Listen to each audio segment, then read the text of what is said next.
안녕하십니까. 러셀에서 영어를 담당하고 있는 문호상 선생님입니다. 자, 이제 저희 전치사 부분 들어가 보려고 합니다. 자, 저희가 지금 이론 1강에서 영어 문장의 기본 구조를 배웠고요. 자, 지금부터는 전치사, 그리고 책의 목차와 조금 다르게 진행할 텐데 명사절 접속사, 그리고 2강의 관계사, 자, 이런 것들을 배울 겁니다. 다시 전치사, 명사절 접속사, 관계사, 그리고 부사절 접속사, 그리고 이런 것들이 쭉 이어갈 텐데요. 자, 도대체 얘들은 무엇일까? 라는 걸 먼저 크게 좀 맵을 한번 그려보고요. 자, 이번 시간엔 저와 함께 전치사 한번 끝내보도록 하죠.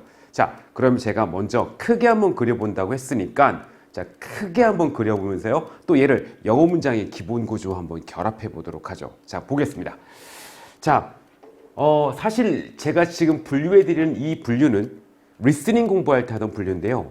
이 리스닝 공부할 때 하던 이 분류가 영어 문법을 분류할 때도 상당히 도움이 되더라고요. 그래서 여러분께 제가 이런 개념으로 한번 이 전치사, 접속사, 관계사라는 걸 한번 개념을 좀 잡아 드리고요. 그리고 우리 전치사 관련된 이야기 한번 공부해 보도록 하겠습니다. 자, 기능어라는 게 있습니다. 기능어 또는 contextual, function word라고 말하는데요. 자, 기능어라는 게, 근데 이게 문법에도 마찬가지로 이런 분류가 적용이 됩니다. 그래서 이 기능어라는 것들이 있는데, 자, 지금부터 공부할 것들, 이제부터 전치사, 명사절 접속사, 관계사 또는 부사절 접속사, 부정사, 동명사, 분사 다들 들어보신 이야기죠. 자, 이런 애들은요 모두 기능어라는 분류로 묶을 수가 있습니다. 이 기능어라고 했으니까 그러면 얘는 어떤 공통점을 가지고 있길래 묶을 수 있는지 크게 한번 틀을 잡아볼게요. 지금부터 공부하는 내용은 당장의 해석에 도움이 되진 않지만 여러분들이 문법의 체계를 잡고 그리고 구문이라는 것을 공부하는 데 있어서 아, 얘가 그래서 그렇게 쓰이는 거구나라는 어떤 기본적인 머릿속에 그동안에 배웠던 문법들의 딱 하나의 고리를 연결해 주는 데 있어서는 상당히 중요한 개념이라고 생각하니까요. 자, 마음 편하게 한번 들어보시고요. 아, 이렇게 이해하면 되는구나라고 여러분들이 어떤 구조적인 틀을 좀 잡아본다라고 생각하시고 들어주시기 바랍니다. 자, 기능어라고 말씀드렸습니다. 그러면 얘는 어떤 기능을 하는데? 라고 했을 때 이 모든 기능어로 묶을 수 있는 것들은 첫 번째 연결해 줍니다. 그래서 우리가 앞서서 배웠던 영어 문장의 기본 구조라는 기본 문장에다가요, 이런 기능어들을 더하게 되면은요, 무언가가 연결돼서 문장이 복잡해지고요, 자세해집니다. 그래서 이런 연결하는 기능하는 것들을 우리가 기능어다라고 합니다. 그리고 또 두 번째는요, 연결하는 기능 말고 두 번째는 변화시킵니다. 그래서 얘는 더 이상 이 기능어가 붙은 문장, 동사, 명사들은요, 기존에 가지고 있던 명사, 문장, 동사로서 존재하는 것이 아니라 얘는요, 뭔가 변화된 상태로서 존재하게 됩니다. 그래서 이렇게 연결과 변화시키는 기능을 하는 것들을 우리가 통칭해서 기능어다라고 말합니다. 이 영어에서의 기능어는 크게 세 가지가 있습니다. 첫 번째, 두 번째, 세 번째. 그 중에서요, 오늘 우리가 이 자리에서 끝낼 거는 전치사입니다.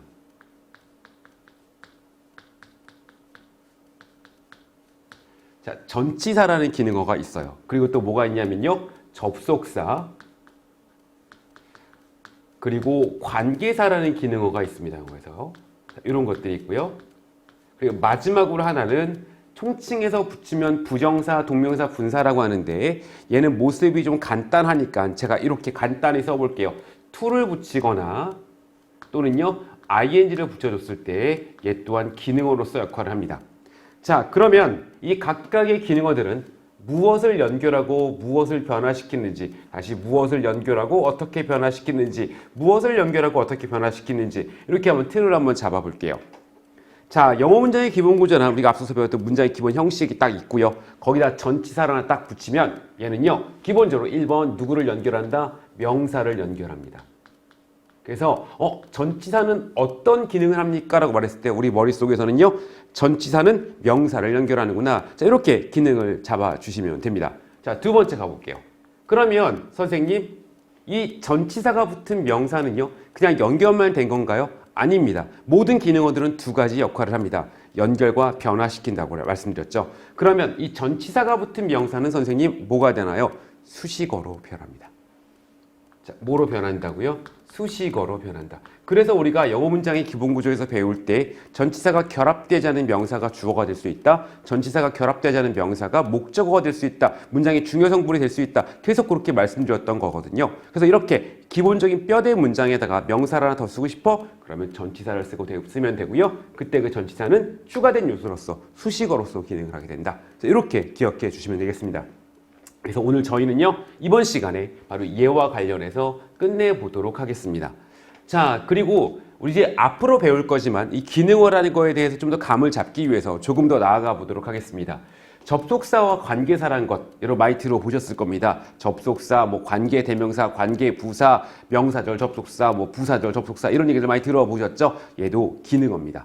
그럼 얘는요, 어떤 기능을 하냐면 첫 번째, 문장을 연결합니다. 그러니까 이 영어에서는요, 연결되는 요소에 따라서 각각이 다른 기능어를 사용한다라고 보시면 되겠습니다. 그러면 이 문장은요, 이 연결된 문장은 그런데 문장으로서 존재하지 않습니다. 우리말에서는 얘를 안긴 문장이라고 합니다. 여러분 안긴 문장이라고 들어보셨죠? 우리말 문법에서. 그쵸? 그래서 이 접속사나 관계사가 붙은 문장은 무엇이 되냐면 안긴 문장이 됩니다. 근데 어떻게 안기는데 라고 했을 때 얘가 명사로서 안깁니다. 그러면은요, 이 문장이 명사로 바뀐 겁니다. 그러면 명사절 접속사다 라고 말을 하고요. 그리고 얘가 형용사로서 안긴다. 그럼 형용사를 역할하는 관계사라고 하는 거고요. 마지막으로 얘가 부사로서 안긴다. 그러면 부사절 접속사다. 라고 이렇게 분류했던 겁니다. 그래서 여러분 영어 문장의 기본 구조 배우셨죠? 그 뼈대애가 있는데 거기다가요 뭔가를 더 추가하고 싶어요. 그럴 때는요 바로 접속사나 관계사를 붙이면 문장을 추가해서 이제 그 문장 자체가 좀 복잡하고 자세하게 되는 거죠. 자, 얘는 저희가 4강 하고요, 2강 하고 그리고 8강에서 공부하도록 하겠습니다. 그리고 마지막으로 우리가 투부정사의 to와 그리고 ing가 있습니다. 자, 얘는요 누구를 연결할 때 사용하나요? 맞습니다. 문장에 동사 하나를 더 연결하고 싶을 때 사용합니다. 그런데 이 to나 ing가 붙은 기능어가 붙은 이 동사는요 더 이상 동사로서 기능하지 않습니다. 자, 뭐로서 기능하나요? 역시 명사로서 기능한다. 그럴 때 얘를 우리가 부정사의 뭐 명사적 용법 이렇게 말했던 거죠. 얘가 형용사로서의 기능한다. 그럴 때 뭐라고 하죠? 부정사의 뭐 형용사적 용법 이렇게 말했던 거고요. 마지막으로 얘가 부사로서 기능한다. 그럼 부정사의 부사적 용법 이렇게 말했던 겁니다. 동사의 ing부터 마찬가지입니다. 얘가 동사로 변하면 동명사, 명사로 변하면 동명사, 형용사로 변하면 분사, 부사로 변하면 분사, 구문 이렇게 배웠던 거죠. 사실 그 많은 모든 문법사항들이 있었는데 이렇게 한번 정리해 보시면 우리가 배울 문법사항들이 이 안에 다 들어있습니다. 그러니까 영어 문장의 기본 구조는 뼈대를 배웠습니다. 거기다 이제부터 추가적인 요소들을 배울 텐데 걔들을 배울 때 여러분 기능어들이 어떻게 쓰이고 어떤 기능어들은 어떤 게 연결되며 걔는 이 연결된 요소를 무엇으로 바꿔주는지 이렇게 어떤 것들이 쓰이는지 각각을 체계를 잡으시면 되는 겁니다. 괜찮으시겠죠? 자, 이렇게 해서 여러분들이 한번 우리가 공부할 맵들을 한번 쭉 그려봤고요. 오늘은 이 중에서 이 기능어 중에서 전치사라는 이야기, 영어에서는 preposition이라고 하거든요. 자, 요거 한번 끝내보도록 하겠습니다. 자, 이번 시간에 개념까지만 딱 잡을게요. 자, 먼저 전치사라는 거, 여러분 혹시 문법 배우시다가 좀 어려우면 먼저 우리말로 개념을 잡아보시는 것도 상당히 좋습니다. 그러니까 이게 모든 언어는 다 비슷하기 때문에 여러분께서 영어로서 개념만 접근하다 보면 다소 어려울 때가 있단 말이에요. 그럴 때는 우리말에 빗대어서 한번 이해해 보시고 영어는 어떤 차이가 있는지 이런 식으로 접근하시는 방법도 좋습니다. 자, 우리 한번 전치사 개념 한번 잡아가 보도록 하죠. 제가 질문 한번 던져보겠습니다. 전치사는 우리말에 있다 없다? 우리말에 있습니다. 자, 전치사는 우리말에 있다. 자, 뭐냐면요, 여러분들 우리는 지금 사실 공부를 이렇게 열심히 하고 있는 이유가 뭐죠? 대학에 가기 위해서입니다. 그쵸? 맞아요. 우리는 대학이란 대학 수학 능력 시험이라는 목표를 가지고 있는 사람들이니까 기본적으로 우리의 목적은 동일하다라고 생각을 합니다. 자, 그런데 여러분들 우리가 조금 더 디테일하게 들어가 봐서 우리는 어디에 있는 대학을 가고 싶어 하나요? 물론 이제 약간의 특수대학교라든가 밑쪽에 있는 좋은 학교들도 많이 있는데 우린 보편적으로 그냥 접근을 잠깐 해볼게요. 자, 보편적으로 접근했을 때 우리 친구들은 대부분 서울에 있는 학교를 가고 싶어 합니다. 그쵸? 자, 서울이라는 것은요, 도시 이름으로서 명사입니다. 그쵸? 서울은 도시 이름으로서 명사다. 괜찮으시겠죠? 네, 근데 여기다가 제가 서울에라는 말을 넣어줍니다. 그러면 얘는 뭐로 바뀌죠? 장소를 나타내는 말로, 즉 동사 행위가 발생할 수 있는, 동사 행위가 발생한 또는 발생할 장소를 나타내는, 즉 부사적 수식어로 바뀝니다. 자, 제가 문장에 넣어서 한번 해볼까요? 나는 살고 있습니다. 서울에. 자, 이 서울에는 누굴 설명해 주는 거예요? 나라는 명사를 설명해 줍니까? 살고 있다는 동사를 설명하고 있습니까? 동사를 설명하고 있죠. 그래서 우리가 얘를 부사라고 하는 겁니다. 동사행위가 발생하는 장소를 표현해 주고 있죠. 한 번 더 해볼까요? 나는 그녀를 만났습니다. 어디에서? 서울에서. 자, 이때 마찬가지죠. 서울에서는 나를 꾸며줘요, 그녀를 꾸며줘요, 만났어를 꾸며줘요. 만났어요를 꾸며주는 거죠. 그쵸? 그러니까 얘는 기본적으로 뭐가 된다? 그렇죠. 부사가 됩니다. 즉 다시 말하면 수식어로 바뀐다라는 거죠. 그래서 우리말도 이렇게 명사를요 뒤에다 이걸 붙여줌으로써 수식어로 바꿀 수 있습니다. 그쵸? 조금 더 해볼까요? 여러분 이제 형용사로도 한번 바꿔볼까요? 아까 제가 우리는 어디에 있는 학교 가고 싶어요? 서울에 있는 학교요. 서울의 학교에 가고 싶습니다. 라고 해볼까요? 좀 간단하게 서울의 학교에 가고 싶습니다. 서울이 좀 이상하다. 서울에 있는 하죠. 됐죠? 서울에 있는 학교 가고 싶습니다. 라고 했어요. 자, 역시 마찬가지로 여기 명사입니다. 하지만 얘가 뒤에 다른 말이 붙어서 서울에 있는 학교 가고 싶습니다. 그래서 이번에 누굴 꾸며주냐면 나는 가고 싶습니다. 학교를. 그쵸? 어떤 학교 가고 싶어요? 서울의 학교를 가고 싶습니다. 서울에 있는 학교를 가고 싶습니다. 이번에 서울에 있는은 똑같이 장소를 나타내는 말이지만 이번에 누굴 꾸며주고 있습니까? 학교라는 명사를 꾸며주죠. 자, 다시 가고 싶습니다. 내가 가고 싶은 곳은 학교예요. 그쵸? 학교를 꾸며주는 곳이 서울에 있는 이란 말입니다. 그러면 이제는 마찬가지로 이 명사가, 서울이라는 명사가 명사를 수식하는 뭐로 바뀌었다? 형용사로 바뀌게 되죠. 이게 바로 전치사입니다. 그러니까 우리말에도 분명히 있는 개념이죠. 서울에, 서울의, 자, 이런 것들이 다 전치사가 됩니다. 그런데 영어는 다만 딱 하나의 차이가 있는 겁니다. 영어는 앞에 붙여요, 뒤에 붙여요. 앞에 붙이죠. 그래서 in 서울이라고 이 두 개가 다 영어는 in 서울 이런 식으로 영장이 되는 거죠. 그래서 영어는 앞에 붙습니다. 그래서 영어는 얘를 뭐라 그러더라? preposition. 앞에 붙은 말 preposition 전치사라고 합니다. 그럼 우리말은 뭐예요? 뒤에 붙으니까요. 바로 후치사라고 하는 겁니다. 별로 어려운 거 아니죠. 그렇죠? 전치사 우리말에도 있는 개념입니다. 그러니까 다만 우리말은 뒤에 붙고 영어는 앞에 붙여준다는 차이만 있는 거죠. 그리고 공통점은 뭐죠? 명사를 무엇으로 바꿔준다? 부사나 형용사로 바꿔준다는 것은 공통점입니다. 괜찮으시겠죠? 네, 이렇게 한번 여러분들 기억 한번 해보시고요. 저희 이제 전치사 바로 본격적으로 들어가 보도록 할 텐데요. 개념 한번 다시 한번 잡아보고요. 이 전치사 들어가도록 하겠습니다. 자, 정리 한번 해볼게요. 영어에 기능어란 게 있다. 이제부터 기능어 중에 하나를 배울 텐데 모든 기능어들은요. 바로 연결과 변화의 기능을 한다라는 거 머릿속에 틀 한번 딱 잡아주시기 바랍니다. 그냥 여러분 이거 다 안 외우셔도 괜찮으니까요. 어차피 다 공부할 건데 이거 한 개만 딱 기억 한번 해보죠. 모든 영어의 기능어들은 연결과 변화를 시킨다. 그래서 기능어들이 있으면 문장이 길어진다라는 거. 이거 한번 기억해 주시고요. 그 기능어 중에 하나 오늘 요거 preposition 전치사 가보죠. 전치사 우리말에도 있다 없다 있습니다. 그러니까 우리말에 있는 개념 그대로 똑같이 이해하시면 되는데 단 하나의 차이. 영어는 앞에 붙여주고 우리말은 뒤에 붙여준다. 그래서 명사를 무엇으로 바꿔주는 기능을 한다? 연결해서 수식어로 바꿔주는 기능을 하는 게 바로 전치사다라고 이렇게 기억 한번 하도록 하죠. 자, 그럼 저희 이제 저희 교환에서는요. 여러분 얘는 교재 안에 없으니까요. 여러분들 이 교환이 없는 친구들은 꼭 저에게 와서 교환을 받아가 주시기 바랍니다. 제가 혹시 업로드할 수 있는 방법이 있다면 꼭 업로드를 해드리도록 할 텐데 우선은 현장에서 제가 교환을 좀 드리도록 하겠습니다. 자, 이제 그럼 우리 뒷부분부터는요. 이 전치사가 왔을 때 이 전치사를 어떻게 해석해야 되고 그리고 얘가 형용사인지 그리고 부사인지 어떻게 구별하나요? 라는 이야기 한번 드려보도록 하겠습니다. 자, 그럼 본격적으로 문장에서 만나뵙도록 하겠습니다. 수고하셨습니다.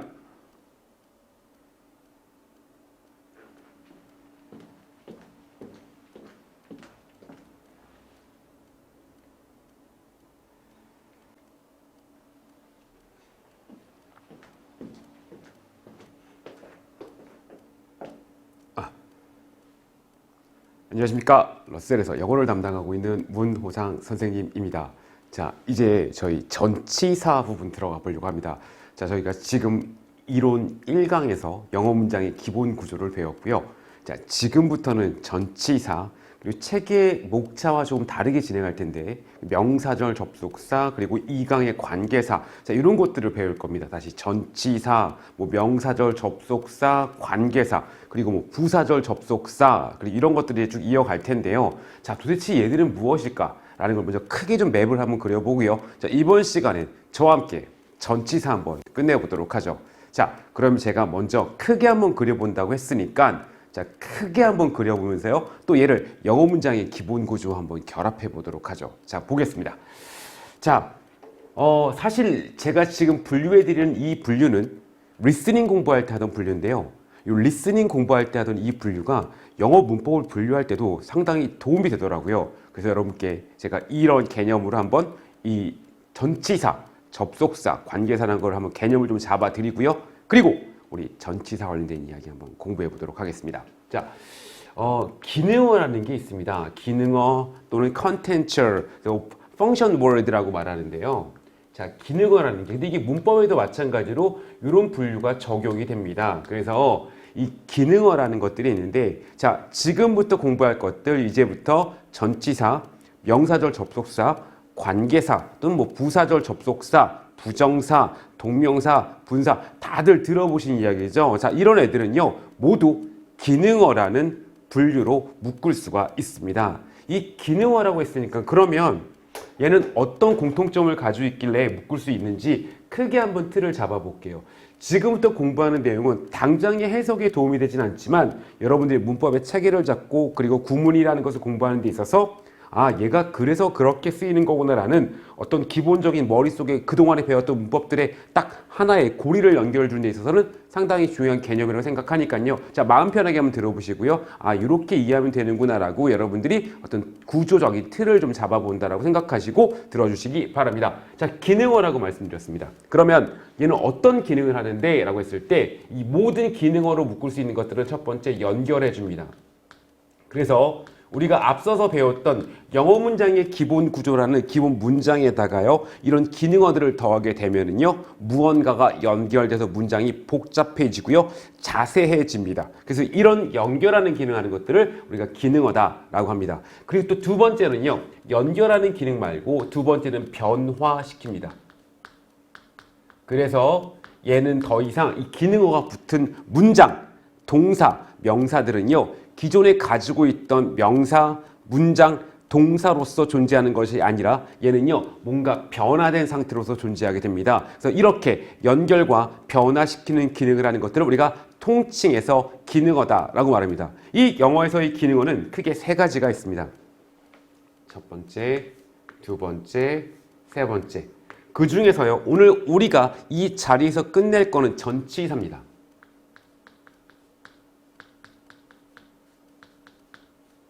자, 전치사라는 기능어가 있어요. 그리고 또 뭐가 있냐면요. 접속사,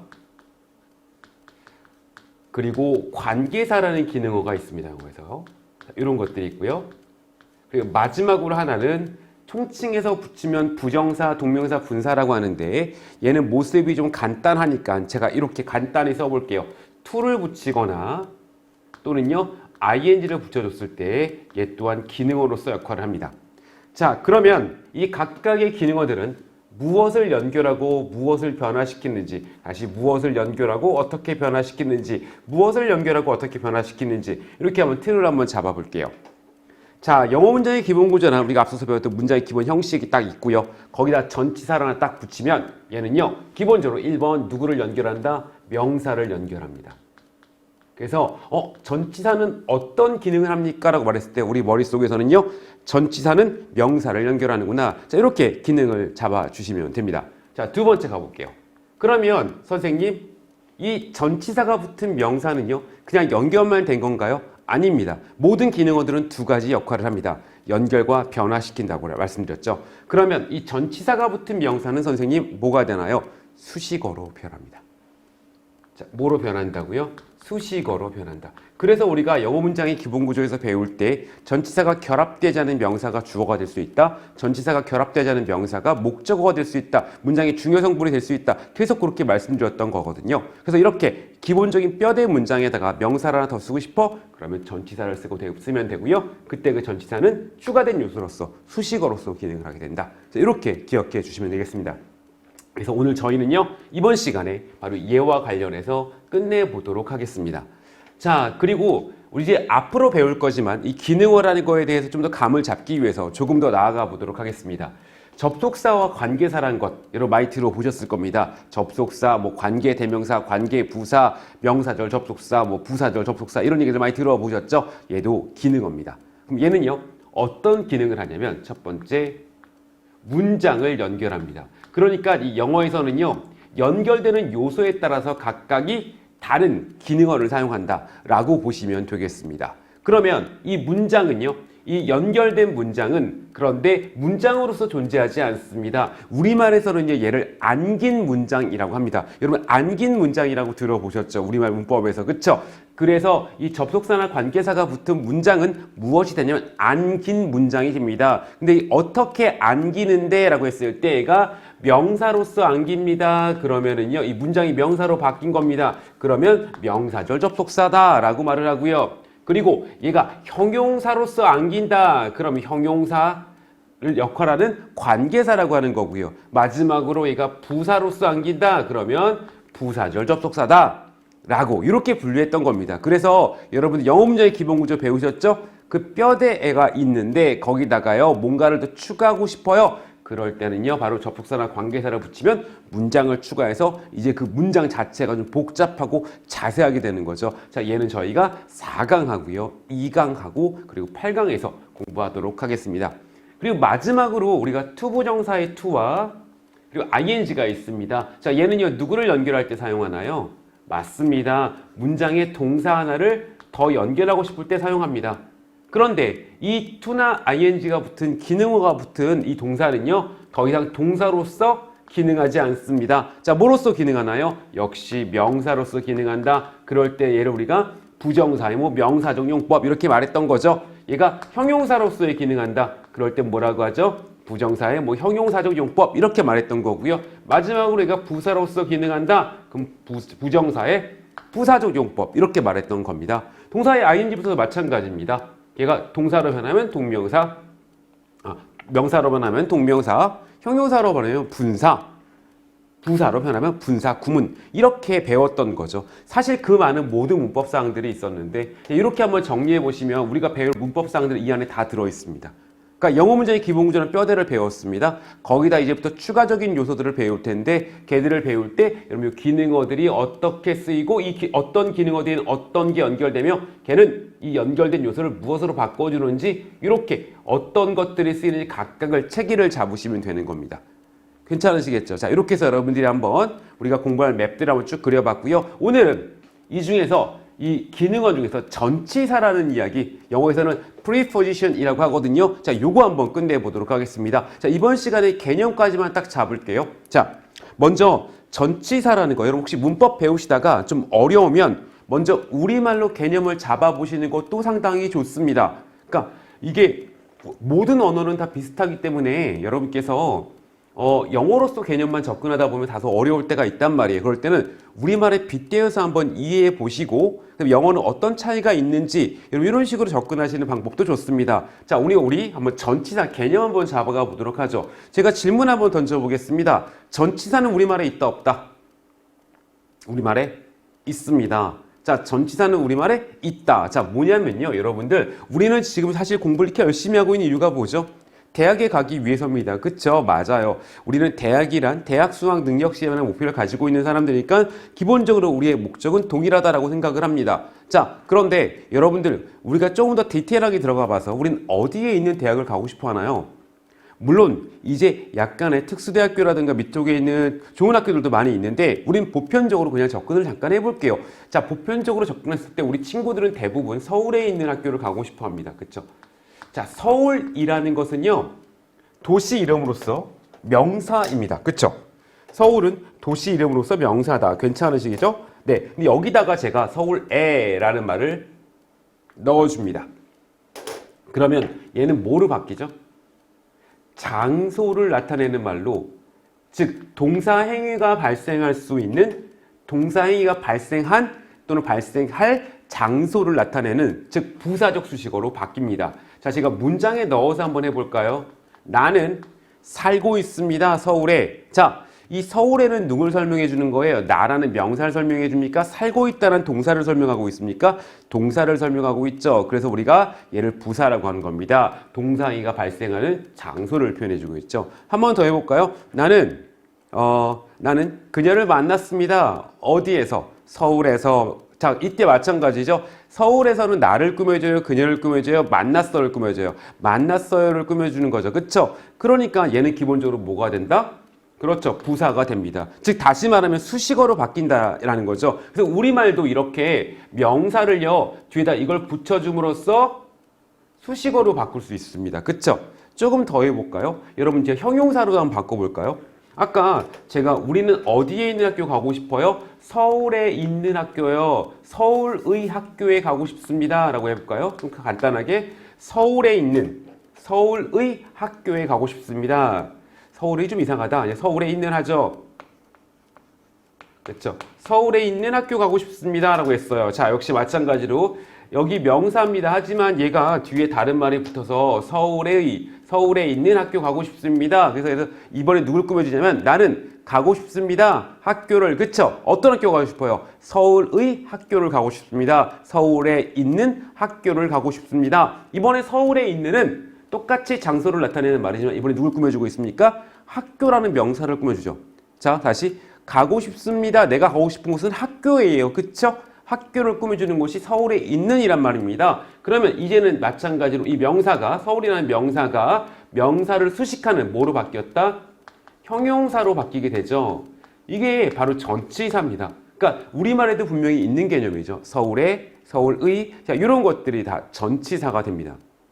그런데 영어는 다만 딱 하나의 차이가 있는 겁니다. 영어는 앞에 붙여요, 뒤에 붙여요. 앞에 붙이죠. 그래서 in 서울이라고 이 두 개가 다 영어는 in 서울 이런 식으로 영작이 되는 거죠. 그래서 영어는 앞에 붙습니다. 그래서 영어는 얘를 뭐라 그러더라? preposition. 앞에 붙은 말 preposition 전치사라고 합니다. 우리말은 뭐예요? 뒤에 붙으니까요.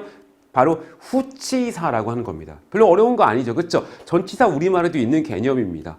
그러니까 다만 우리말은 뒤에 붙고 영어는 앞에 붙여준다는 차이만 있는 거죠. 그리고 공통점은 뭐죠? 명사를 무엇으로 바꿔준다? 부사나 형용사로 바꿔준다는 것은 공통점입니다. 괜찮으시겠죠? 네, 이렇게 한번 여러분들 기억 한번 해보시고요. 저희 이제 전치사 바로 본격적으로 들어가 보도록 할 텐데요. 개념 한번 다시 한번 잡아보고요. 이 전치사 들어가도록 하겠습니다. 자, 정리 한번 해볼게요. 영어에 기능어라는 게 있다. 이제부터 기능어 중에 하나를 배울 텐데 모든 기능어들은요. 바로 연결과 변화의 기능을 한다라는 거 머릿속에 틀 한번 딱 잡아주시기 바랍니다. 그냥 여러분 이거 다 안 외우셔도 괜찮으니까요. 어차피 다 공부할 건데 이거 한 개만 딱 기억 한번 해보죠. 모든 영어의 기능어들은 연결과 변화를 시킨다. 그래서 기능어들이 있으면 문장이 길어진다라는 거 이거 한번 기억해 주시고요. 그 기능어 중에 하나 오늘 요거 preposition 전치사 가보죠. 전치사 우리말에도 있다 없다 있습니다. 그러니까 우리말에 있는 개념 그대로 똑같이 이해하시면 되는데 단 하나의 차이 영어는 앞에 붙여주고 우리말은 뒤에 붙여준다. 그래서 명사를 무엇으로 바꿔주는 기능을 한다? 연결해서 수식어로 바꿔주는 기능을 하는 게 바로 전치사다라고 이렇게 기억 한번 해도록 하죠. 자, 그럼 저희 이제 이 교환에서는요. 여러분 얘는 교재 안에 없으니까요. 여러분들 이 교환이 없는 친구들은 꼭 저에게 와서 교환을 받아가 주시기 바랍니다. 제가 혹시 업로드할 수 있는 방법이 있다면 꼭 업로드를 해드리도록 할 텐데 우선은 현장에서 제가 교환을 좀 드리도록 하겠습니다. 자, 이제 그럼 우리 뒷부분부터는요. 이 전치사가 왔을 때 이 전치사를 어떻게 해석해야 되고 그리고 얘가 형용사인지 그리고 부사인지 어떻게 구별하나요? 라는 이야기 한번 드려보도록 하겠습니다. 자, 그럼 본격적으로 문장에서 만나뵙도록 하겠습니다. 수고하셨습니다.